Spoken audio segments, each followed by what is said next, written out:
You won't believe what we're about to reveal. What Roman Reigns did to Paul Heyman, just 3 nights ago, behind closed doors, has sent shockwaves rippling through the entire WWE locker room.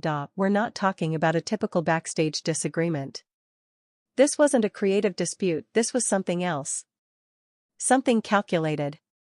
Something sinister, and for the first time, we're exposing every chilling detail. We spoke to multiple insiders, production staff, and longtime WWE veterans, and the story they've helped piece together is not just disturbing, it's a revelation. Point 1 that could fundamentally alter how we view Roman Reigns, not as a performer, but as a power broker. It all begins with a locker room in lockdown.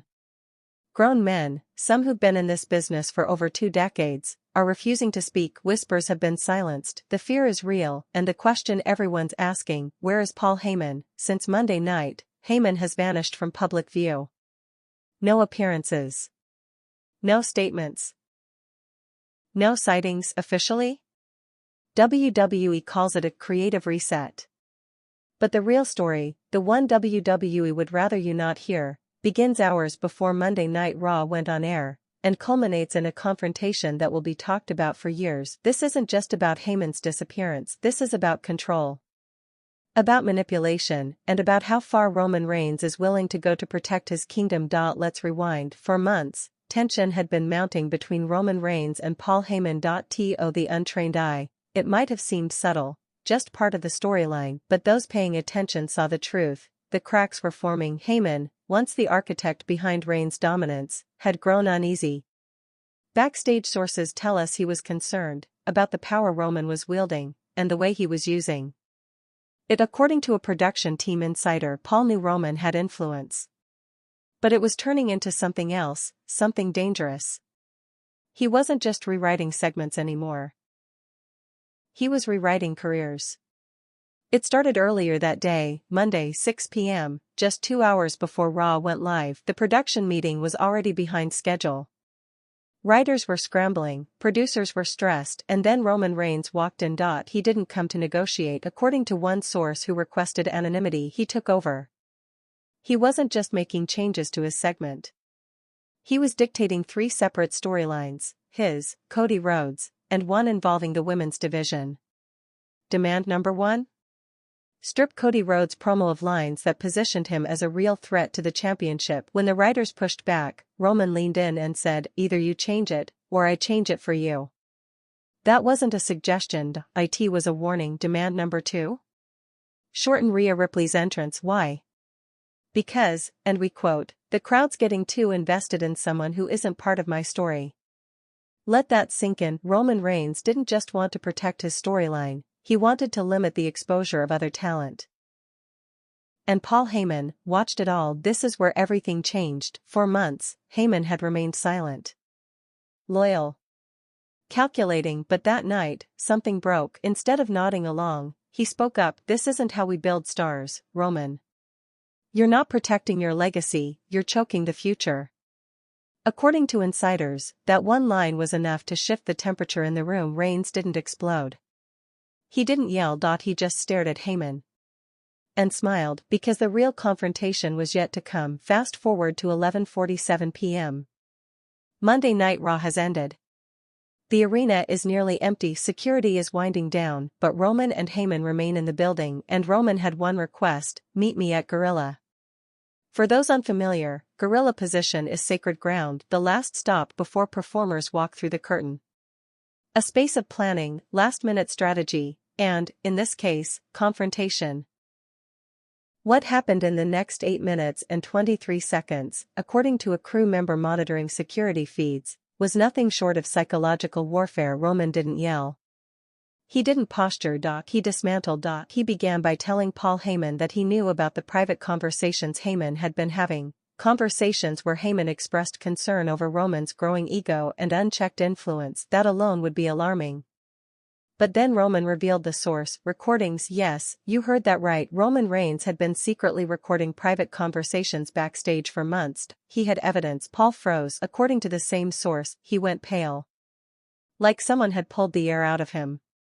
But Roman wasn't done. He brought up Heyman's private medical condition, something only a few people knew about, his family, and WWE medical staff. Somehow, Roman knew, Heyman pleaded. Begged him not to use that information. But Roman made it clear, you ever speak against me again, I make it public. The recordings. The medical info. Everything.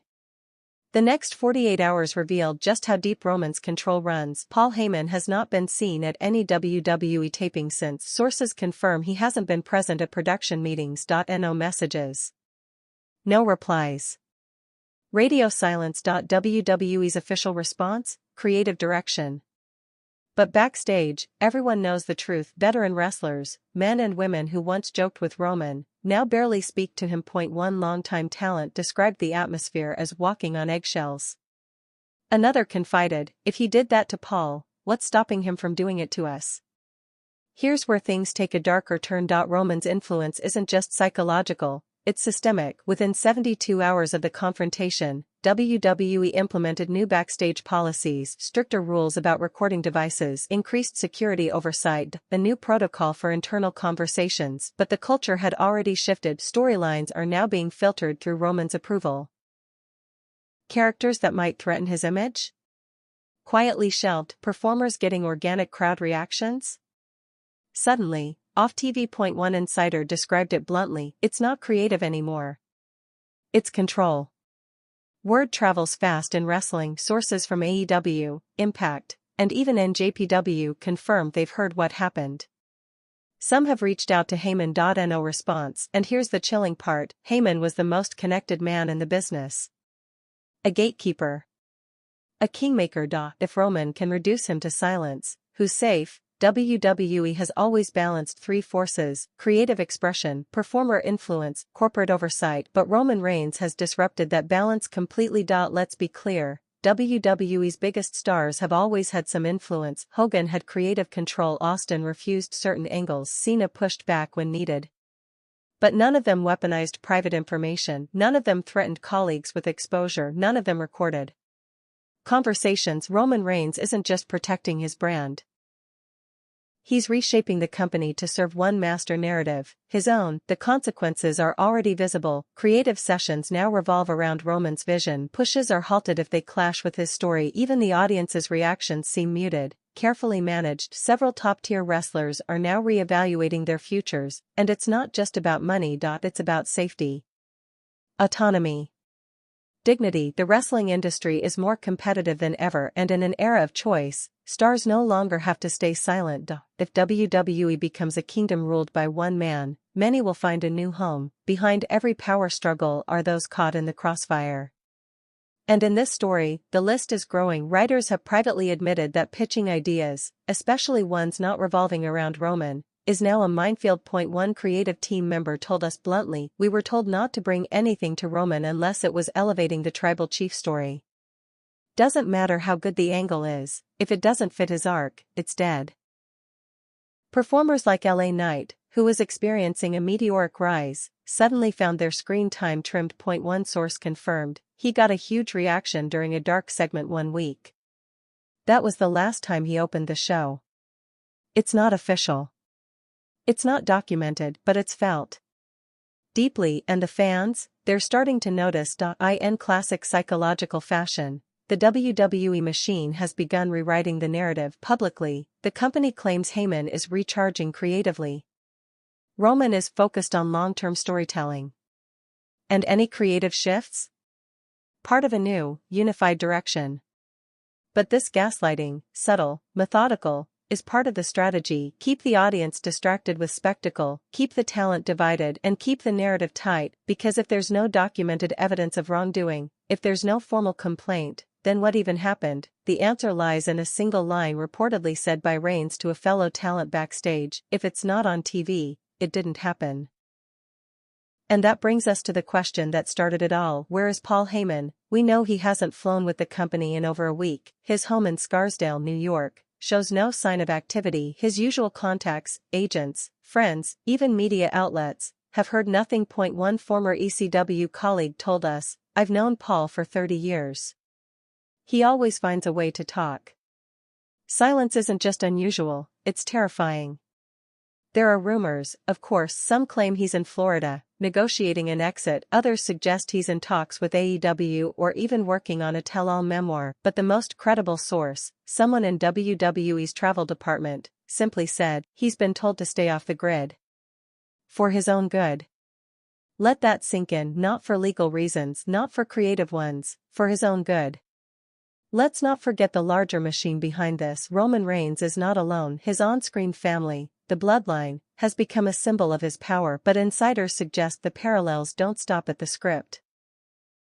Jey Uso's departure from SmackDown, reportedly sparked by real-life frustrations with how creative decisions were being filtered through Roman's team. Jimmy's inconsistent booking, not a coincidence. A warning shot. And Solo Sikoa, we're told he's been closely managed by Roman off-camera, mentorship, yes, but also surveillance. One producer described the current climate as the Romanverse. Everything is viewed through the lens of, does this benefit the Bloodline? If not, it gets rewritten. Or worse, buried. Now, imagine this continues unchecked. Paul Heyman was the only man who could speak to Roman as an equal, the only one who understood both the performer and the machine. With him gone, who's left? Triple H. Sources say even he's walked back certain calls after Roman intervened. Nick Khan, focused on media deals and external optics. The writing team, disjointed. Fractured. Afraid. There's no check. No balance, just one man at the center of it all, rewriting the system in his image. Roman Reigns may go down as one of the greatest WWE champions of all time. His run, historic. His matches, main event spectacles. His character, nuanced, powerful, commanding. But what is legacy, if built on fear? What happens when dominance comes at the cost of trust, when loyalty is manufactured, not earned? Is this the reign of a king, or the reign of a tyrant? Not everyone is silent. A few brave voices, current and former WWE personnel, spoke to us anonymously. From a former champion, I respect Roman as a performer. But this isn't about kayfabe anymore. It's about manipulation. We all saw what he did to Paul. And if he can break him, we're all just pawns. From a current women's division star, I had a segment pulled last minute because it got a bigger pop than Roman's that night. I was told, it's a Bloodline heavy week. Every week is a Bloodline heavy week. From a production staffer, we're told to watch the body language. If Roman's not feeling a performer, the whole angle gets iced. These are not isolated opinions, they are patterns, and patterns reveal the truth. This isn't sustainable. No empire built on control has ever lasted. Paul Heyman's silence is just the beginning. As more wrestlers grow disillusioned, as more stories surface, the dam will break, and when it does, WWE will have a choice: protect the narrative, or protect the company. Because if this continues unchecked, the question will no longer be what happened to Paul Heyman. It'll be, how did we let it get this far? This is no longer just a storyline, this is no longer just wrestling, this is control, this is silence, this is the game behind the game, and this is just the beginning. Something strange is happening in WWE. Talent who used to compete for screen time are now huddled together in quiet corners of the arena. Mid-card wrestlers are checking travel schedules, not just for bookings, but to see who else is flying out early. Veterans are making late-night phone calls to people in other promotions. Something is shifting. They're not forming a faction, they're not starting a union, but make no mistake, the rebellion has already begun. Not everyone is vulnerable in Roman's WWE. There's a growing list, short, but critical, of talent who appear untouched by the chaos. Cody Rhodes, Seth Rollins, Bianca Belair, Becky Lynch. Why? Because, according to backstage sources, they're considered bulletproof assets. They're too big to suppress without drawing heat, one insider said. Roman doesn't like it, but he can't risk blowing up the whole company's top merch sellers. But even they're not immune. Cody's promos are now pre-approved. Seth's injury angles are extended without clear timelines. Bianca's recent return? Carefully timed, avoiding direct contrast with the Bloodline segments. The protected are walking a tightrope, and even they can feel the tension. Let's talk about the elephant in the ring. Cody Rhodes. He was supposed to finish the story. WrestleMania 40 was meant to be his coronation. But something changed in the weeks leading up to the show. Multiple versions of the script were floated. Point one had Cody winning. One had Roman retaining and then, one more appeared. A compromise. According to a well-placed creative staffer, the final decision didn't come from creative. It came from Roman, through Heyman. And the pitch was this: Cody gets the crowd moment. Roman keeps the belt. A handshake deal. A theatrical illusion of victory but not a passing of the torch. Roman remained champion. The story, still unfinished. The writer's room, once chaotic but collaborative, is now quiet. No open debates. No pitchboards full of experimental ideas, just silence and fear. Scripts are run past a new filter, unofficial, but absolute. Will this get Roman's blessing? Segments are shuffled, rewritten, or scrapped based on a single man's preferences, and any pushback is met with the same warning: don't be the next Heyman. The impact hasn't been limited to the men's roster. The women's division is feeling it too, harder than most. Rhea Ripley, once red hot, suddenly found herself booked into repetitive feuds. Liv Morgan's title push? Quietly downplayed. Backstage, the whispers were louder: Roman doesn't want the women getting bigger pops than him. Whether that's true or not, the pattern is undeniable. Big entrances? Cut short. High energy promos? Move to earlier slots. PPV time?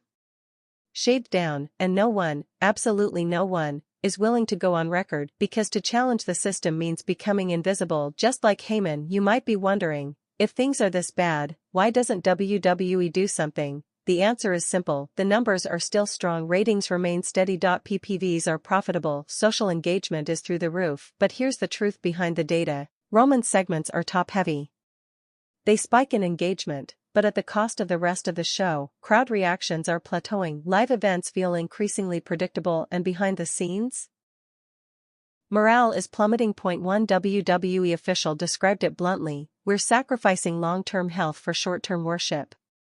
And then, a flicker of movement. Early this morning, we received confirmation from two sources that Paul Heyman was spotted outside WWE headquarters. No statement. No interview, just a quiet walk into the building, alone. Some say he's negotiating his return, others believe he's preparing a countermeasure. What does that mean? We've obtained unconfirmed reports that Heyman has been collecting evidence, timestamps, emails, voice memos, and if true, it could destroy Roman Reigns' control from the inside. This expose you're watching, it may not be the only one. Paul Heyman is reportedly in possession of footage, unedited behind-the-scenes recordings, that contradict WWE's official narrative. Footage showing Roman overriding producers on live show days, segments being changed in real time to favor the Bloodline, threats, subtle, but real, toward other talent. If that footage ever surfaces, Roman's entire house of cards could collapse, but it would come at a cost. Heyman would be blacklisted, his legacy forever entangled in betrayal, and still,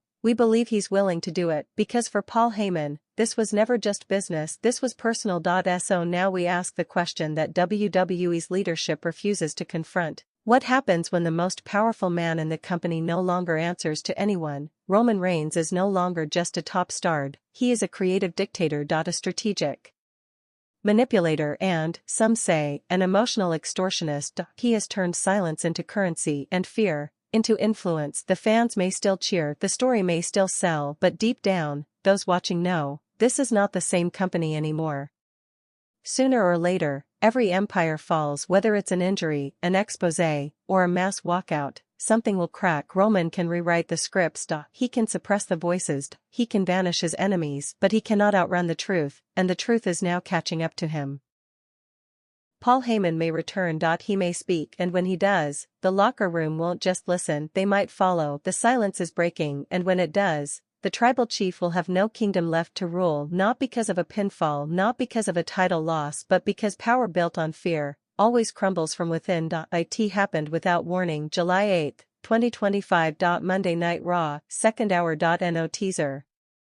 No social media preview, just darkness. Then, the unmistakable voice: ladies and gentlemen, the arena erupted. The commentary desk fell silent, and through the fog, stepped Paul Heyman. No smile. No mic theatrics, just a slow, deliberate walk to the ring, suit unbuttoned, tie loosened, face sunken with weeks of exhaustion. He wasn't there to perform. He was there to expose what Heyman said that night wasn't part of any script. In fact, production tried to cut the feed. I've spent the last 2 years carrying a monster I helped create, he began, and now I am here to dismantle it. He never said Roman's name. He didn't have to. He spoke of manipulation. Of fear-based leadership. Of a locker room silenced by superstition.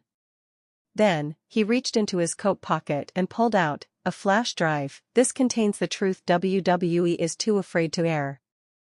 Before security could approach, Heyman dropped the mic and walked out, not through the curtain, through the crowd. Backstage, chaos exploded. Producers scrambled to reroute the broadcast. Triple H was seen slamming a headset down. Security was dispatched, not to stop a fan, but to chase down a former executive. Roman, we're told, was not in the building, but the reaction was immediate. Text messages flew, Slack channels lit up. And somewhere in the building, someone whispered, he actually did it. For 24 hours, WWE remained silent. No tweets. No press release. No mention on WWE.com. But the fans didn't wait. The footage from the flash drive leaked to fan forums that same night. Its contents? A backstage meeting where Roman Reigns rejects a title loss decision, saying, "The bloodline isn't ending until I say it ends." Paul Heyman confronting Roman, "You're pushing too far." Roman responds, "I'm the business now. You're lucky to still be in the shot." Clips of producers removing talent from matches with the note, "Too much crowd heat." Not cleared by Roma's team. And in the background of one clip, clearly, undeniably, Triple H watching. And doing nothing. By morning, the media storm had begun. Sports outlets picked it up first, then ESPN. Then Variety, then Wall Street Journal. Creative control crisis at WWE. Paul Heyman whistleblows on Reigns' regime. WWE faces internal power reckoning. Sponsors began asking questions. Stockholders requested emergency calls, and internally, the message from TKO leadership was terse: get ahead of this, or get out of the way. It didn't take long for the roster to respond. Seth Rollins was the first to speak, cryptically, during a backstage segment. "Some of us have been playing the long game. We're done waiting." Bayley followed with a post on X, "Silence isn't loyalty. It's fear." And then? LA Knight, live mic. "No script, ain't no tribal chief where I come from. Just a man hiding behind production cues and paranoia."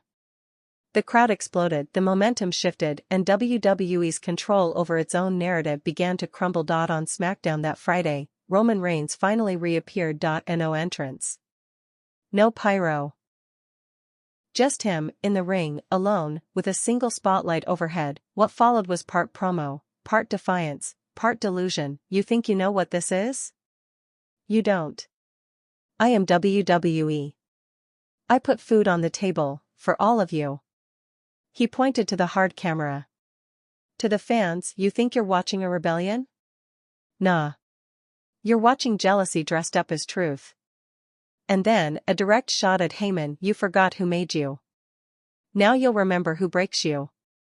It's now a civil war. On one side, Roman, the bloodline, remnants of the old guard still loyal to the machine. On the other, Heyman, a rising coalition of talent, and a fanbase demanding authenticity. WWE tried to keep it internal, but it's far beyond that now. Creative meetings are being monitored. Writers have begun leaking agendas to media outlets, and one memo, circulated on July 9, summarized the panic: "We are losing control of the narrative." Heyman hasn't appeared on TV since that Raw night, but he's still working, just not for WWE. Reports now confirm he's in discussions with multiple media companies about producing a limited docuseries. Tentative title, Behind the Tribal Curtain. 6 parts, unaired footage, testimonies from talent, and in the final episode, an open interview with Heyman himself. TKO's legal team is already preparing for a court battle, but they may be too late because Paul Heyman isn't trying to win a lawsuit, he's trying to win back the soul of professional wrestling. For 3 years, Roman Reigns stood at the top of WWE, a king crowned by legacy, carried by story, and protected by silence. Now that silence is gone, the story is being rewritten, the loyalty is splintered, and the empire is bleeding. This isn't the end of Roman's reign, but it is the end of what made it untouchable. What happens next will either define WWE's next chapter or destroy it. The game is no longer under control, and the world is finally watching. The WWE locker room is no longer a team. It's a battlefield. Split between those clinging to the old guard and those willing to burn it down. Some, like Jimmy Uso and Solo Sikoa, have remained in Roman's camp, whether out of loyalty or fear. Others, like Kevin Owens, LA Knight, and even Randy Orton, are now showing up early to TV tapings, not for rehearsal, but for strategy. They're not rehearsing matches, they're coordinating rebellion. Then came the leak that turned the fire into an inferno. An internal email, meant for senior WWE staff, was posted anonymously to a whistleblower site. Its subject line: "Prepare for transition planning if Reigns steps down from champion role." The body contingency programs are being developed for talent succession in the event that Roman Reigns relinquishes control due to reputational damage or internal pressure. It was unsigned, but sources believe it came from someone within WWE legal. For the first time, WWE was preparing for a world without the tribal chief, and the world took notice. 3 days later, WWE called an emergency press conference in Stamford. Triple H, Nick Khan. A surprise appearance by Stephanie McMahon, conspicuously absent. Roman Reigns. The tone was rehearsed, controlled, corporate. "We are proud of our history with Roman. He's helped define an era. But as a company, we recognize the need for growth and accountability." Then came the kicker, effective immediately: Roman Reigns will be taking a leave of absence. He will vacate the undisputed Universal Championship. The wrestling world froze. Roman hadn't lost, he hadn't retired, he was removed. A regime toppled not by storyline, but by real-world pressure. According to internal sources, one final meeting took place before Roman left WWE HQ. Roman, Paul Heyman, Solo, Jimmy. One closed room. What was said, no one will confirm, but one staffer claimed to hear the final sentence through the thin walls: "Roman, you think they'll love you now that I'm gone? You think they won? Heyman, they didn't win. You just lost. No goodbye. No handshake." Roman left the building that day and hasn't been seen since. In the weeks that followed, WWE launched a tournament to crown a new Universal Champion. The locker room was buzzing. Creative freedom returned. Storylines felt less scripted, more alive, but questions still lingered. How deep did Roman's influence go? How many deals, backstage agreements, or silenced pushes are still buried? The truth: WWE is not healed, not yet, but for the first time in years, it is breathing. Heyman made one final appearance in the closing moments of his 6-part docuseries, Behind the Tribal Curtain. Wearing no tie, sitting in front of a monitor, he looked tired but clear. "I didn't do this to hurt Roman. I did it to save what was left of the business I love. He became the kind of monster we used to fight against. And I let it happen, for too long." Then, the screen cuts to a message: WWE declined to provide comment for this series. 3 months later, at WrestleMania 41, Cody Rhodes stood in the main event once again. There was no Roman. No interference. No manipulation, just a clean finish. A final crossroads, and the referee's hand hitting the mat. 1.2.3. The crowd erupted, not just for a title change, but because the era of fear was finally over. Cody didn't just finish his story, he finished ours. Now, WWE faces a reckoning not just in character arcs, but in corporate culture. Talent meetings are more transparent. Booking committees have been restructured, and according to insiders,